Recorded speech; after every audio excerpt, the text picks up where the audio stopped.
want to say thanks to everybody who's here. What we want to do, I actually know everybody here, which is really great. I like seeing people I know, I like seeing people I don't know. But what we really want to do is we want to talk about harassment, we want to talk about assault. So we want to talk about harassment, we want to talk about assault.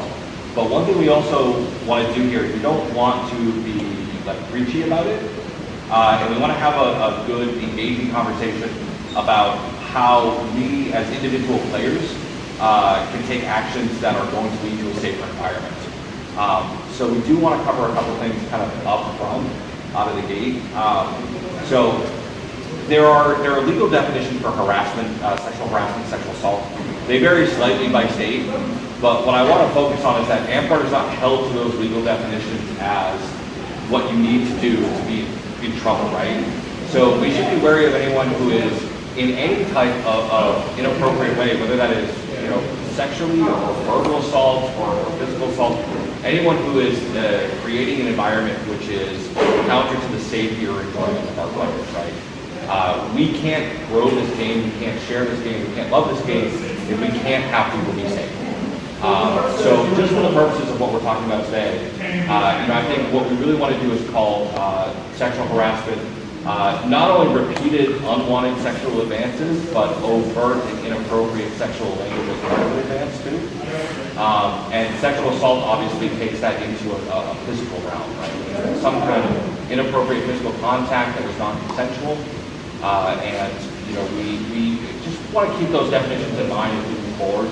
But don't hold yourself to them as what's necessary for someone to be removed from AMPART.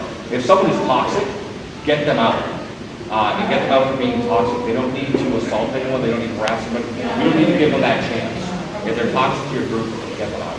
So a lot of people talk about we should be using a legal definition based on state or province of what, we should use those legal definitions in order to decide whether or not a person is banned. But in AMPART, we don't have to do that because we are an organization with our own rules and code of conduct. So for the benefit of anything who isn't aware of the code of conduct or doesn't know what's covered, here are the 6 points that are covered that you can ban or suspend somebody for. Speech that would cause a reasonable person to fear for their property or safety, physical violence outside of the normal bounds of combat conduct, sexual harassment or inappropriate sexual contact, theft or willful destruction of other people's property, repeated unwillingness to follow game rules, and creating a hostile environment detrimental to the enjoyment of the group as a whole. So when you're thinking about if there is a player in your park who is being really, really problematic, or you see a player at an event being really problematic, if there are at least 3 rules of the code of conduct that you can say, you can just go to that person and say, listen, what I've heard or what I've seen has violated one of these 3 rules, and you have the right, as your group, to suspend that player for breaking the code of conduct. Even if the thing they do, does lead to a police because of the severity of it at the end, and your group decides to take that action, or the person involved decides to take that action, you can get a player out of your park for one of those reasons to protect the safety and integrity of your park as you move forward with the other options. One thing that we want to focus on too is anytime that you run into a situation, whether it is sexually based or physical based, the most important thing that you need to be concerned about is the safety of the players. So if someone comes to you and reports hey, this happened, the first thing that you should do is get them to a safe area with other people besides yourself. And we're using Alex's document for reporting, so I'll let her to speak to specifics. But I think a good rule of thumb is the highest ranking officer should always be there, because at the end of the day, this is a responsibility that you're taking on as an officer. You've been elected by the populace to maintain their safety, in addition to other things. I always think the highest level officer should be there.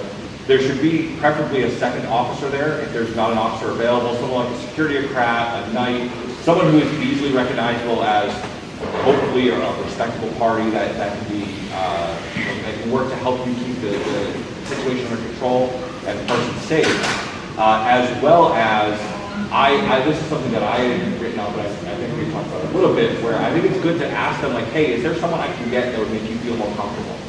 Because especially if you're having someone come to you and say, hey, this just happened to me, I was touched inappropriately, they just said this horrible, horrendous thing to me. Having someone, they may not feel greatly comfortable with, using Phil as the example here for Duke, If they don't know Bill well enough, maybe that's not a comfortable situation for them. It's a safe situation for them, but not a comfortable one. And we want to do whatever we can to make them comfortable, because that is part of being safe for them, especially in the wake of what just happened, allegedly, right?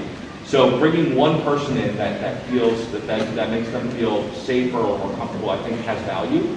I wouldn't go beyond that, though. You don't want to grow this into a really large to-do, right? You want, I think 4 people, 2 people who are officials and a person backing up the person making the report. That makes sure that we don't have loose lips sinking ships, as it were. Anonymity is a big part of this, and the more so we need to balance being safe both for ourselves and for the person reporting, with making sure that we're not bringing too many people who are hearing about this information. You also want to make sure that at no point do you ever bring the person who's speaking to you back into contact with the person who is alleged to have committed the offense. In creating a safe environment, you do not want to expose that person to the person. It may seem like an idea like this person wants to apologize and they want to speak to you, but that person there's no right for that person to go back and talk to a person they've offended, because it's up to the person, it's up to the reporter to decide if something was offensive to them or hurtful to them or threatening to them. And the other person has no right to come in and want to talk to them until they're ready, if they're ever ready. So when you bring them into a safe place, you want to make sure that there's no way that alleged perpetrator will come back and talk to them, at least until the reporter decides that they're ready, or they may have to go past each other to go to their cars or anything like that. When you're at an event, it can be kind of hard to know what to do. Like bringing in the highest level officer is really good. But a lot of sites have zero tolerance policies, or really minimal tolerance for any violence or sexual harassment or theft or anything. So you might want to bring in an autocrat too, the highest autocrat you can find. So the head autocrat if you can, the security autocrat if you can. You want to bring in somebody up from that event if you're on an event site to make sure to bring in the person who is the most correct locally, so the group you're planning in, and then the person who is hopefully running or security autocrat at the event. So you can make sure your bases are covered, because there are sites like the site we use for Grace with a zero tolerance policy, meaning if somebody reports something and we have reasonable reason to believe that occurred, that person has to leave site immediately, no questions asked. It's not about being suspended or banned. That person has to get off the site because we risk violating our contract by having them there. So you just need to make sure when you're at bigger events that you sort of maintain a kind of order of precedence, the highest level 2 people you can find. Just to go, and it goes down. If you can't find your ducal level champion, like your duchy level champion or a monarch, but you can find a kingdom level champion or monarch because they're there. That's a great substitute. Just find somebody who represents your group level or higher in monarchy, then autocrat or security autocrat, to make sure you have people who can take care of any of the contract things you need to take care of your site.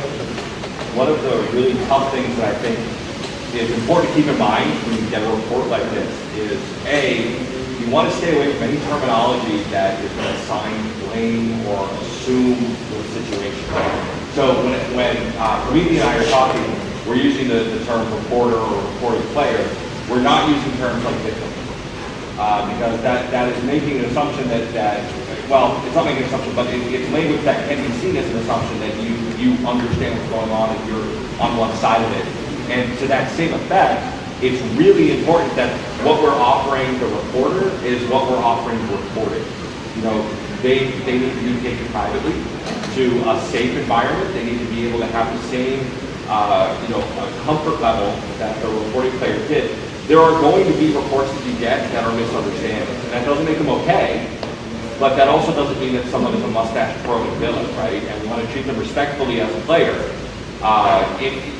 That may lead to them being banned. It may lead to them being reported to the police. Don't get me wrong, but that's no reason for us to treat them disrespectfully. And we want to be very clear, not only about no retaliation for people who are reporting, but that we don't get into a retaliatory state of mind when we hear about the report.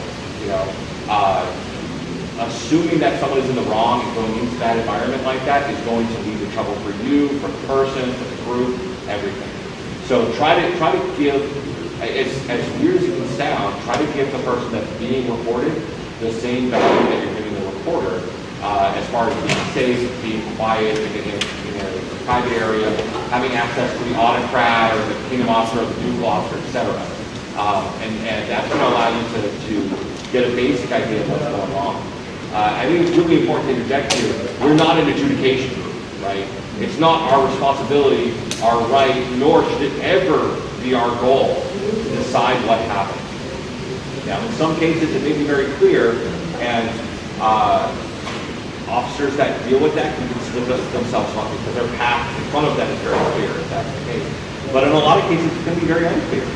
So what we want to do is we want to set the reporter and the reporting person, into a place where they feel safe and comfortable. If you've had a report brought to you, you're going to have to report to the police. I mean, there are mandatory reporting laws. It's also good for the organization to do that. When the police get there, being able to say, person A is here, this is what they told us.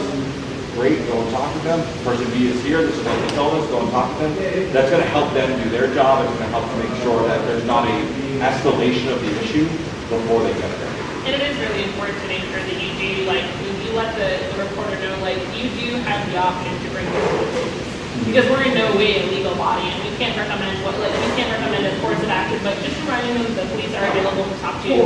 You'd be happy to call them if that's what they're going for. And the same thing for the reported player. If that person feels that the things that are being said are libelous and they have reason to believe that it's a false report, they have the option to call the police as well and get a legal group involved in order to protect the integrity of the situation and make sure that nothing bad happens to either of them.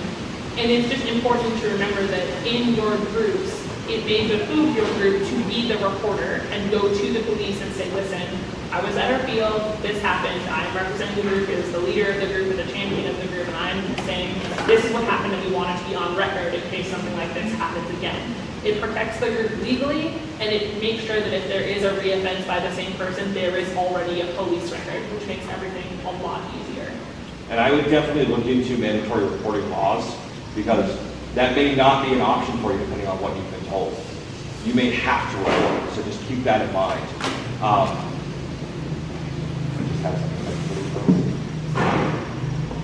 So when it comes to libel, that's actually what I want to talk about. So, Promethea was talking about, if a person feels that they're being wrongly accused and it's libelous, that they have the option to go to the police, and that's absolutely correct.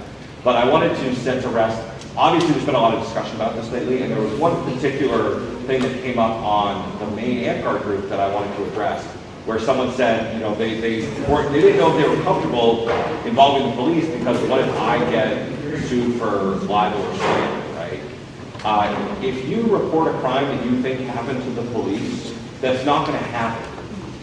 If you go to the police and say, listen, there was a report to me that this happened, at no point will you ever be able to have a case brought against you for libel or slander. So be careful as you work, because one of the things that we're going to talk about in just a bit here is how we move forward to a safer environment.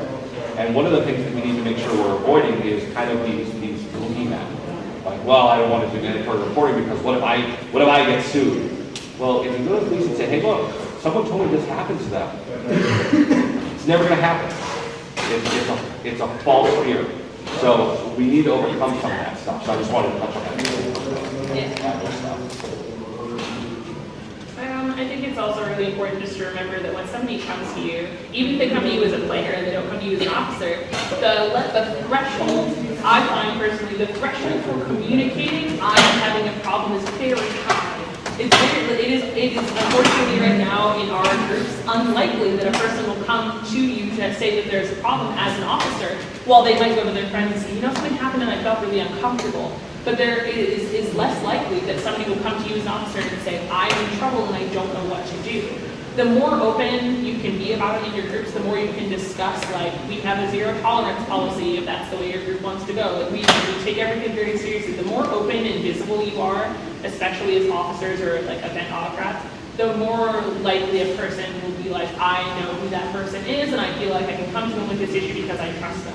It's like we say in my work, you have to build the trust battery. Everybody's trust battery starts at a different level. And if a person isn't very trusting of most people, they might not want to go say something, but if you build your presence over time, people will feel more inclined to go talk to you. And one thing that we haven't always had was a safe reporting environment. Because as I was talking to somebody earlier, when you say something has happened, there will be people who will say, are you sure? Do you think this happened in the right way? and they'll want to ask, and for both of you, they'll be like, are you sure, they'll ask both parties, what happened, are you sure, is that person lying, do you guys not get along? You just have to be willing to ask open questions, like, don't leave them anywhere, just ask, like, tell me what you remember, and, tell me if you can recall, was anybody else there? And can you remember what time it was? And just try to get as much factual information as possible, leaving room for them to tell you as much as they feel comfortable. Okay. I think another thing that you really want to focus on as part of being open and being available for your players is to make sure that you are very adamant about total anonymity and a no retaliation policy. And you need to be on top of that. You need to remind people about that, and you need to enforce that. There is a major concern if someone comes to you to try and report and they think that reporting is going to be more dangerous, and that's what that leads to, and it is unconscionable and unacceptable to be telling people, even people off the line, just saying like, hey, weird thing happened. Jill told me that Jack grabbed her breast. Like, you can't do that, you need to keep confidence on this. And it's one of those things where amp starters like to talk, and they like to talk about things that happen in the field, and they like to try and resolve problems. Unfortunately, this is one of those things you need to keep these cards close to your chest, because that's the only way that you're going to do right by the people that are involved. Anything else to add? Yeah, I think that's what I wanted to talk about as far as harassment assault. So I'll start with, I think one of the biggest problems that we have right now is our culture. And I think that we have a culture of ignorance about the problem, and I don't think that it's necessarily conscious ignorance or willful ignorance, but we are ignorant of how big this problem is and how many players it's affecting, both male and female. And I'll share an anecdote that will make me the bad guy so that other people can kind of see what I mean. In my Belton family, there are a couple people there, and I was speaking to one person at an event last year, and we were basically patting ourselves on the back because our Belton family was a safe environment. In our Belton family, we didn't have to worry about getting harassed or something. And we were so happy that our Belton family was like that. So in driving to the event, I had 6.5 hours in the car by myself, and I was thinking about that situation, and what came to my mind is, well, wait a second, why am I happy that my Belton family is an island of non-harassment and assault in a sea of unknown, right? Like, shouldn't I be working towards resolving the sea, not providing a safe harbor?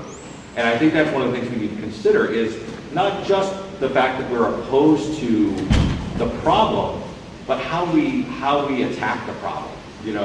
Having groups that are safe areas has value, but we can't have that be our solution. Because what we're doing is we're creating these islands within this sea of unknown, where things are safe, and that's great, that's good, that should be there. But we need to work on that sea of unknown. And the best way that we can do that, from my opinion, is I think we need to be more adamant about how we communicate our policies. I think that we should be talking to people more about consent. A lot of the issues that have come to my attention, without going into any specifics, have been what I would maybe call gray consent issues. They were absolutely assault. Well, they were absolutely rape. I don't want to call them anything else because that's what they were. But in these situations, they weren't as simple as I said no and it happened, or they pulled me into a room and it happened. It's these consent areas that, and there's a consent document that we're working on that has kind of like a stoplight system. Like red is stop, absolutely stop, this is unacceptable.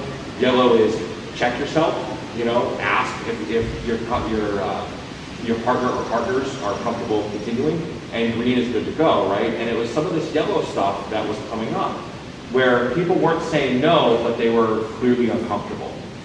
And it's important to think about how no is no, but it's important to think about how people say no. Because it's not always an overt, no, I don't want to do this, we need to stop. That's not always how it's going to come across. And we need to train players to understand that. And our first impetus when it comes to any type of sexual relation in AmpGuard should not be how are we going to move forward. It should be, is it okay to move forward? And that's what we need to focus on a lot more as a group. I think that the thing that worries me the most right now is that there's still a very big culture of silence, especially with women, but I know with men, in bringing up things that have happened in the past because there's a fear that they're going to be judged. They're going to be judged wrongly for things that have happened to them, or people won't believe them, which is a very, very common fear.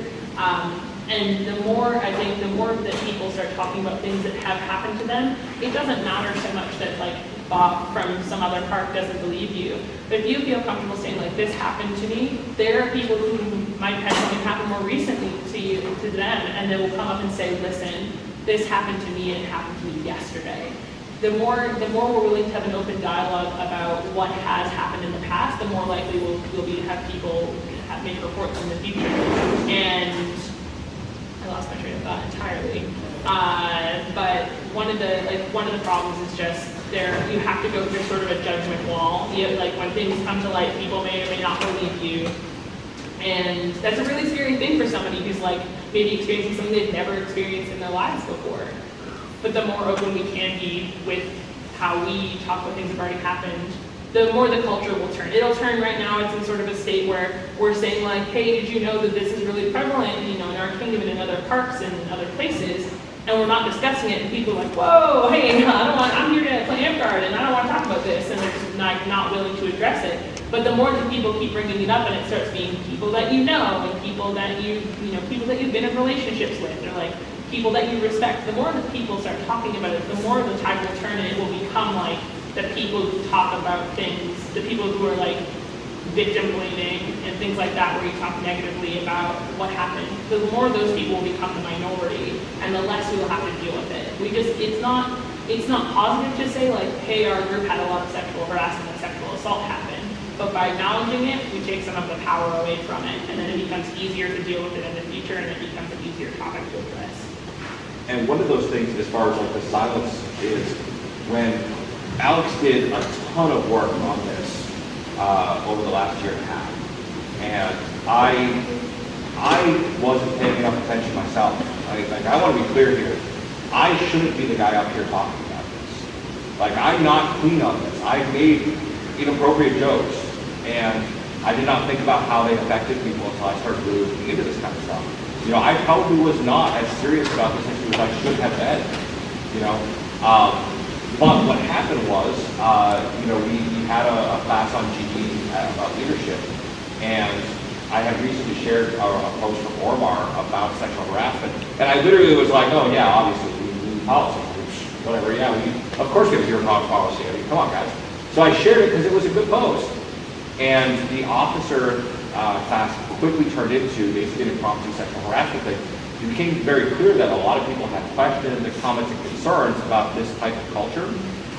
And so I started doing some digging on my own, and what came to me was story after story after story after story after story after story after story to infinitum of people who have been harassed, seriously harassed, or assaulted in our game.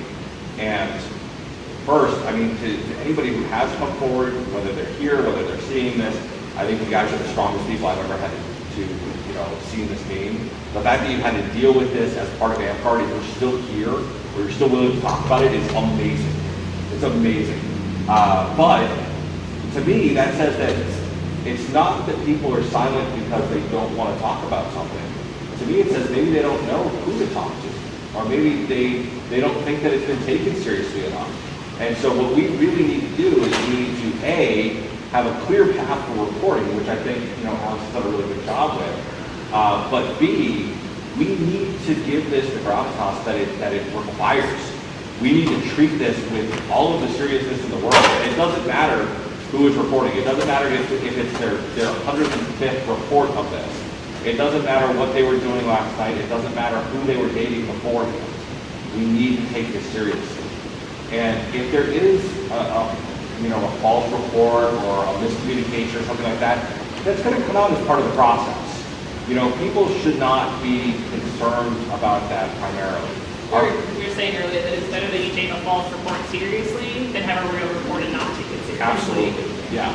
Because, both the process that Alex came up with, which is what I think our team is going to back as the way to move forward, as well as kind of the stopgap that I have written in the meantime, both were very involved processes that if you were doing a false report, it would clearly come out. False reporting, first of all, is so infinitesimally small. Again, it's one of those boogeymen, right? Just like this whole thing with libel or slander, people like to say, well, I don't want to do this because A. You don't want to do this because you're afraid of change, because you don't want to put in the work, because you don't want to have to sacrifice to maintain safer. That's what it is. That's what it is. And you're finding excuses. And you may not realize you're doing it consciously. I'm not saying that you're a bad person, but if you're not behind enforcing the sexual harassment and assault policy, and we can have a discussion about how in-depth those policies should be and what the punishment should be and how we're going to handle things. But if you don't see that there's an issue here and you don't see that there's a need for these type of things, you're not opposed to it because you have a reasonable objection. You're just looking for excuses to be opposed to it. And people need to check themselves on that. And I don't mean that in a negative way to the people who are opposed to it. I think you need to take a hard, serious look at what you're actually afraid of with this, because I don't think there's anything to actually be afraid of.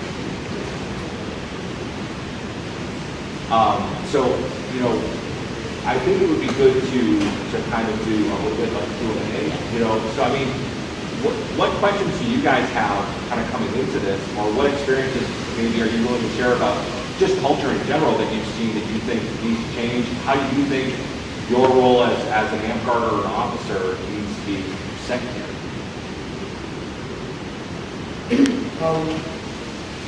With this going forward, as a sub-park officer, what kind of resources will we be able to bring there to train new officers in how to approach this correctly? Because I feel like a big concern, especially for like the smaller groups, is like we're a very tight social group. We don't want, this being tearing things apart. I don't know how to deal with this. I've only got 2 months left in office.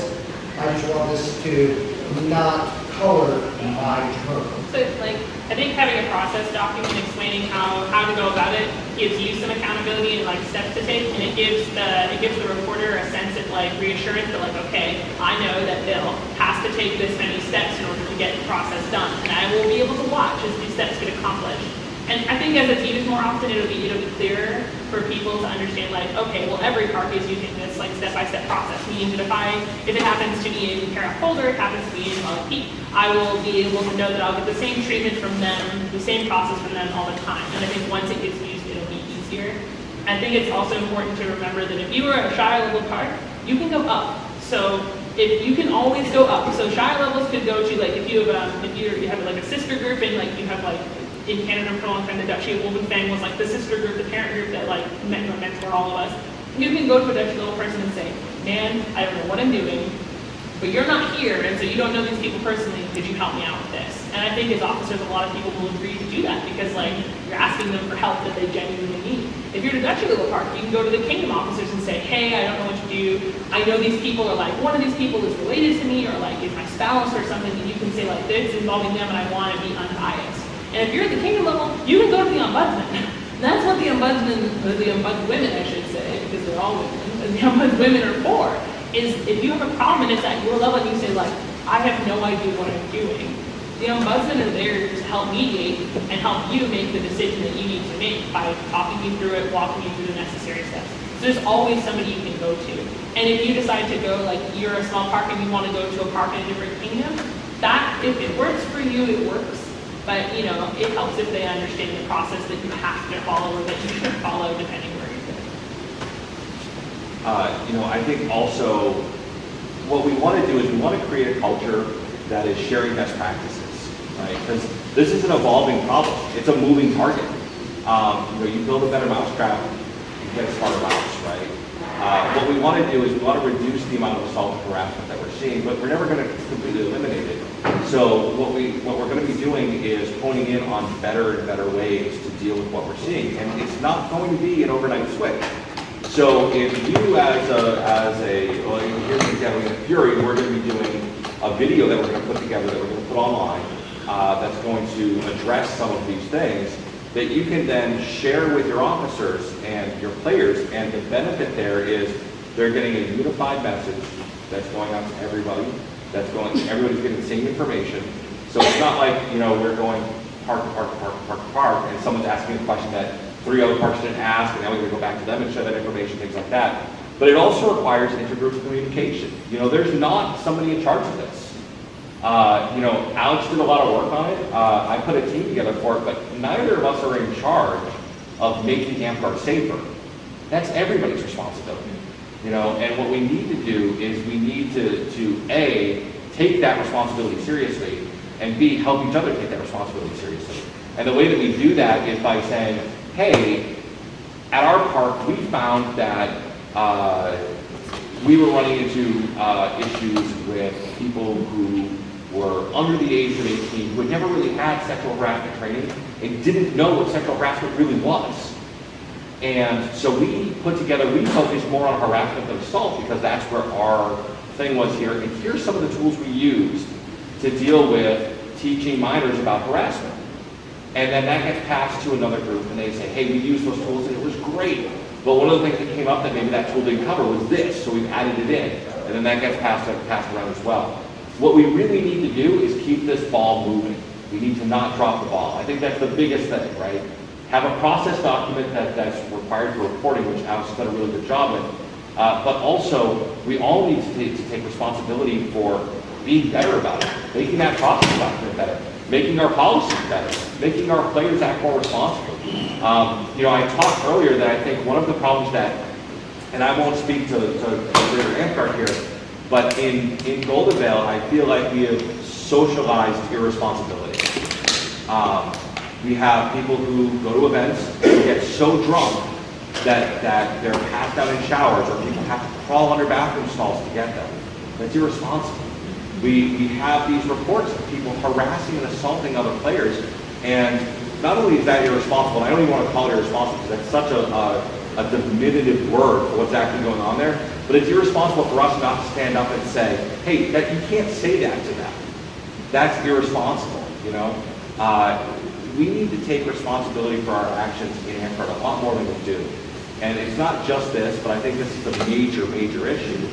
And helping each other take responsibility for it, calling each other on it, and checking each other on it. If I make a joke that's off color, even if it doesn't offend somebody, even if it doesn't upset somebody, even if someone doesn't run to an officer saying, oh my God, did you hear what Bowen just said? Say, hey man, that really isn't cool. You shouldn't be saying that, We need to do more of that, and we need to do less of looking the other way. Anybody else have any questions or anything for us to discuss or anything like that? As someone who's been sexually assaulted in the past and has a number of friends who have been players of AmCard who've been through sexual assault, I want to thank you guys for stepping up and helping push this forward. Yeah, it was a really big shift for me because Bowen explained that he comes from a family where the culture in their family is very, very good. I came from an attitude in the long ago time of JV when we had different people playing, there was an attitude when I grew up, especially being young and female, that somebody could grab my ass and that was fine. And at 19, I didn't know any better, and there weren't people being that shouldn't happen because that just wasn't the culture of the time. And the longer it's gone on, and the things that the assaults that have happened to me, it made me realize no, I don't really like that thing. I think that is bad. And I think I'm just proud that there are lots of other people in this kingdom in particular who've been willing to say this happened to me and it can't happen again. And I think that's very important. So I'm glad that it's something that helps you or that you feel will help because it took a long time for me to come around to the idea that I needed to talk about this instead of keeping it to myself. And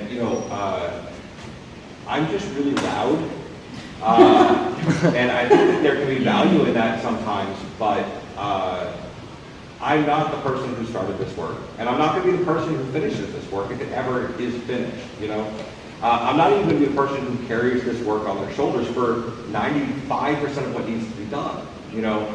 But if you think that there is value in the work that Alex has done, if you think there's value in me yelling and stomping my feet about this, you know, do work.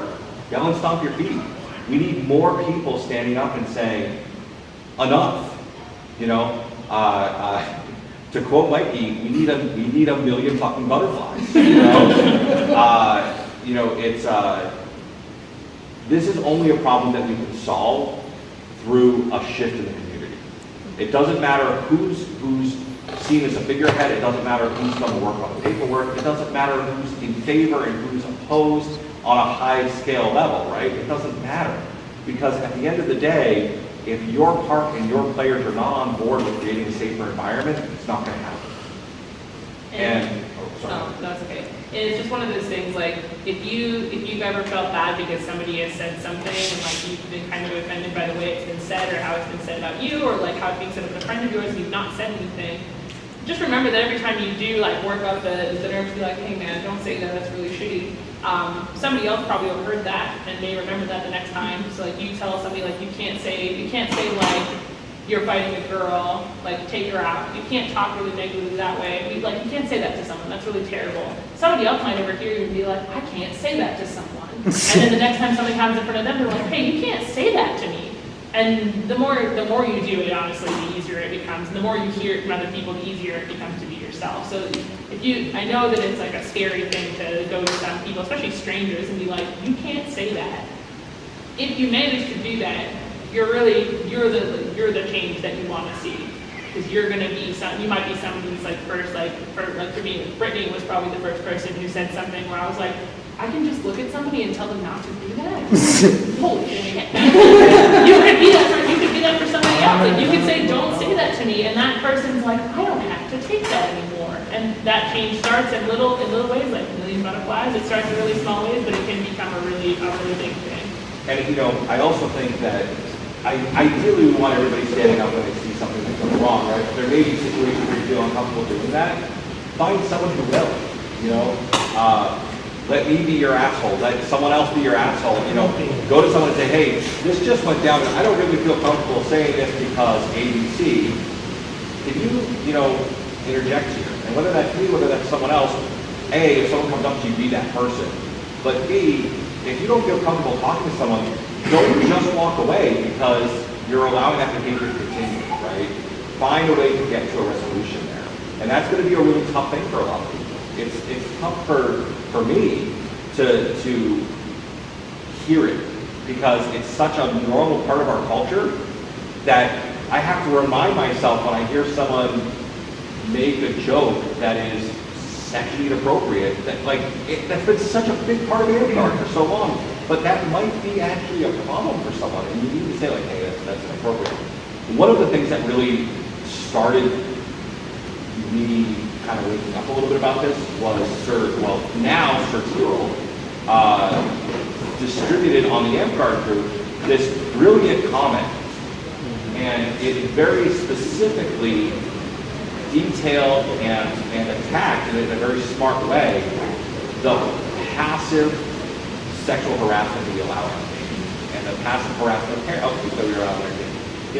If Jeff and I are fighting, don't mind me using it as an example, and I say, hey, something off, man, you're fighting like a girl. Like, that's not okay, right? Not okay. How many times has somebody heard someone say you fight like a girl? Yeah. Right?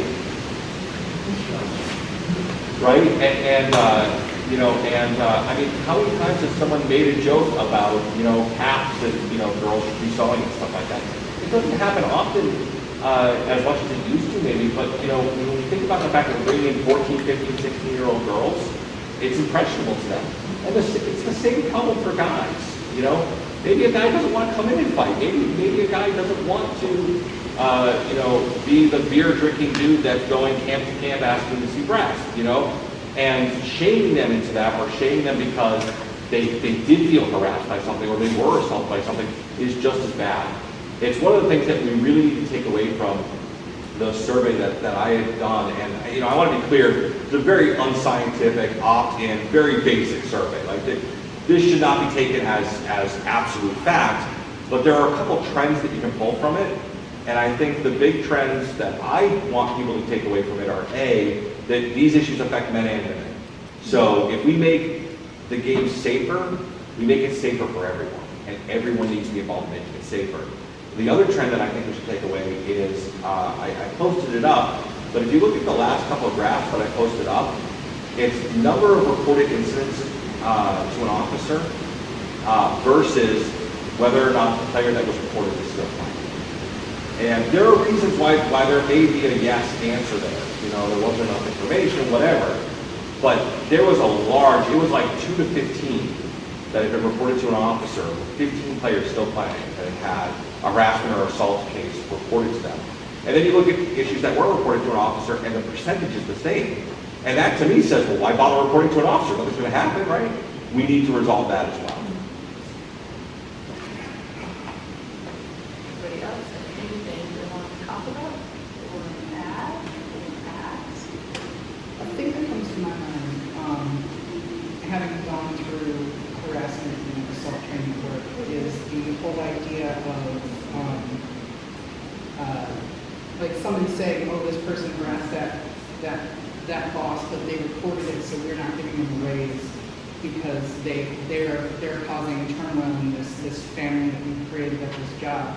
I feel like that needs to be something that is getting addressed with this going forward, because this is a merit-based system, and there could be like a group that's like, oh, that person reported this other person that is obviously a leader in our park, so we're not going to give them an award for anything. I feel like that sort of thing needs to be addressed and talked about. Am I making sense? Yeah, and my response to that would be, if someone's done something to the point where you think they should be barred from awards, get them off your field.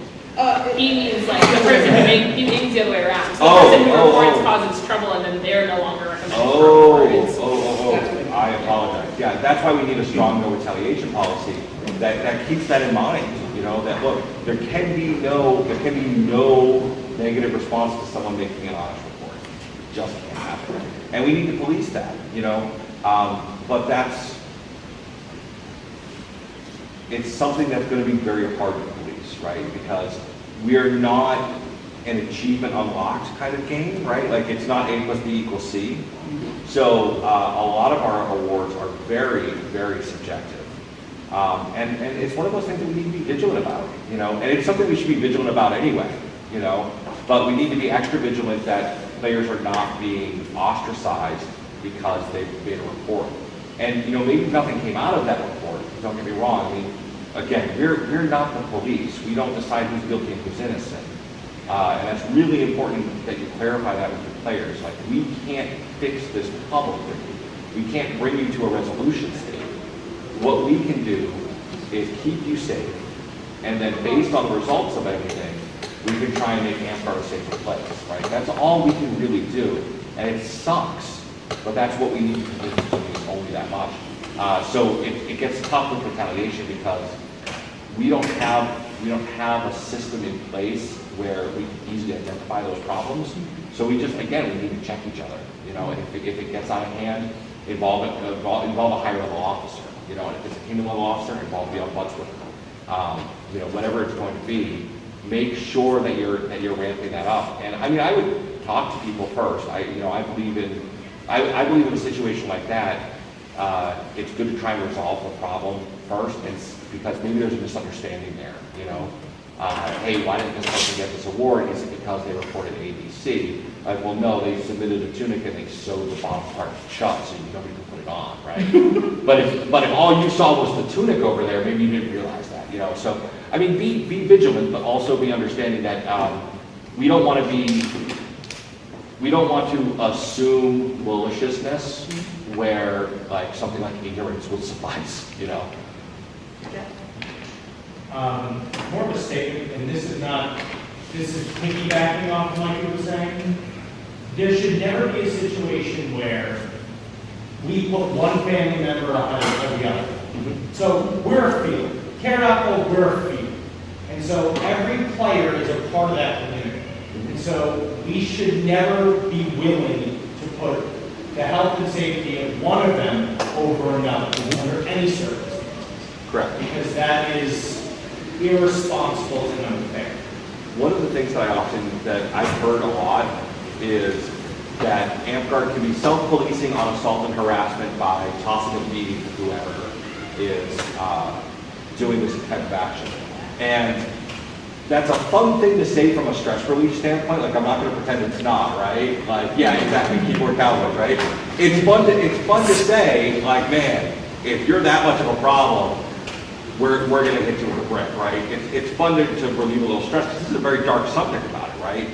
But we can't action like that, we can't act like that, we can't talk like that when these issues are coming up, you know? And we need to stay away from that in general, because what we run the very real risk of is, let's say that we get into one of these grave consent areas, right? Where one person feels that they were more inebriated than another, and they feel that the other person should have understood that they were not in a level where they could consent. Something happened between them. Now they come to their point and they say, am I going to make a report to an officer? And they say, well, I feel, and I'm not saying that this is right or wrong, I feel that this is partially my fault because I know they were drinking too. I don't want them getting the shit kicked out of them. I'm just going to move on, right? If we put additional trackers or additional kind of issues on top of the reporting, it's going to lead to less reporting. As safe as possible. We need to keep every single player safe, regardless of what they've done. It is not our responsibility to punish or judge anybody. That's someone else's responsibility. You keep them safe, because if you're not keeping them safe, you're not keeping your park safe. The last thing you want is like a fist fight to break out, right? I think also like it's important to address Mikey's point too. Is like I played in a small park, and I know what happens when you're in a small park and there are like 6 of you, and you're dating someone and somebody else is dating someone. So there's 2 separate camps, and the 2 separate camps are always fighting each other. I think I just have to urge you to like be the better person. Like you get that, like I'll say this in a vaguely egotistical way, you get a nice rush of self-satisfaction by knowing that you're being the better person. But like you want to take the health of your park seriously if you want a small park to have any chance of getting bigger. And if you decide that like the best way to do this is to ostracize a player because they reported something, that's a really terrible attitude to have. You should be putting the health of your park above your own negative feelings about that one person. You can have those negative feelings to yourself all that you want in private or at home with whoever you live with, but don't take them to the park and be like, that person can't go any further in our park because I've decided they're a bad person. You don't get to make that decision. That's not your decision to make.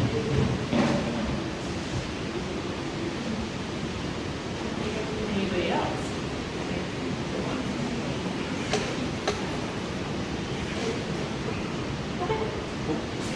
Yeah. Thank you. And I would just, I agree with that I was talking about, that's just a perfect thing to walk away from this with. A lot of this is gray line kind of stuff, okay? Understand it's very hazy.